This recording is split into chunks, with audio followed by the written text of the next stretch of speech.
Tere, mina olen Rimi toitumisnõustaja Katri Merisalu ja täna soovin ma teile tutvustada, kuidas teha ühte lihtsat ja kosutavat kikerhernepada. Selles retseptis kasutame mitmeid toitumisnõustaja soovitab märgisega tooteid, nagu näiteks kikerherneid, kookospiima, punast riisi, tomatipüreed ja spinatit. Kikerhernepada sobib hästi riisiga söömiseks ja täna me valmistamegi punast riisi. Punase riisi puhul on oluline teada, et see keeb kauem kui valge riis, nii et keedame seda 1,5 tundi.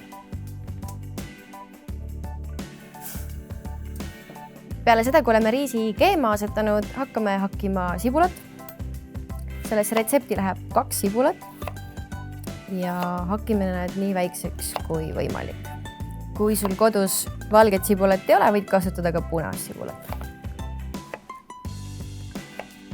Paja valmistamist alustame sellest, et paneme poti tulele, võtame kookosõli, paneme sinna 2 supilusikatäit kookosõli ja seejärel lisame sibula. Sibulat praen 1-2 minutit ja seejärel lisan sinna tomatikasva.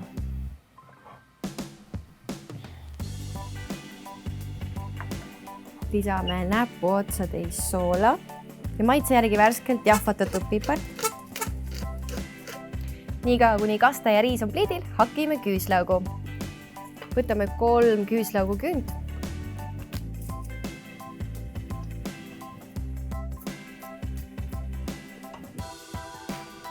Järgmiseks lisame siia pajale kikerherned. Kikerhernes on väga kasulik kiudainete allikas ja samuti sisaldab see ka taimset valku. Nüüd lisame patta maitseained. Alustame garam masalast, seda lisame me 1,5 teelusikatäit, järgmiseks lisame karripulbrit, seda 1 teelusikatäis ja kõige lõpuks veerand teelusikatäit vürtsköömneid. Veel viimase asjana potti lisame kookospiima. See annab sellise mõnusa, kreemise ja eksootilise maitse. Nüüd laseme pajal podiseda tulel 15-20 minutit ja samal ajal saame hakkida koriandri.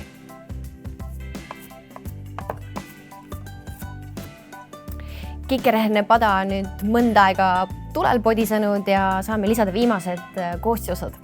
Näiteks lisame siia veel 2 supilusikatäit kookoshelbeid.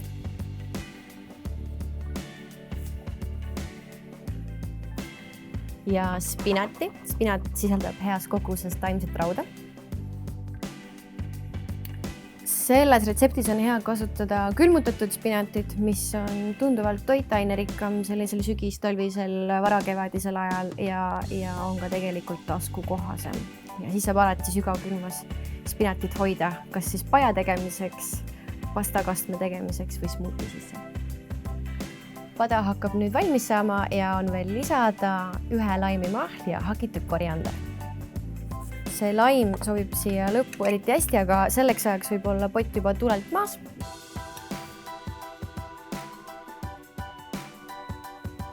Segame läbi ja ongi meie kikerhernepada spinatiga valmis. Ja nüüd ongi kosutav ja lihtne kikerhernepada valmis saanud, jääb üle ainult serveerida. Ja peale värsket koriandrit.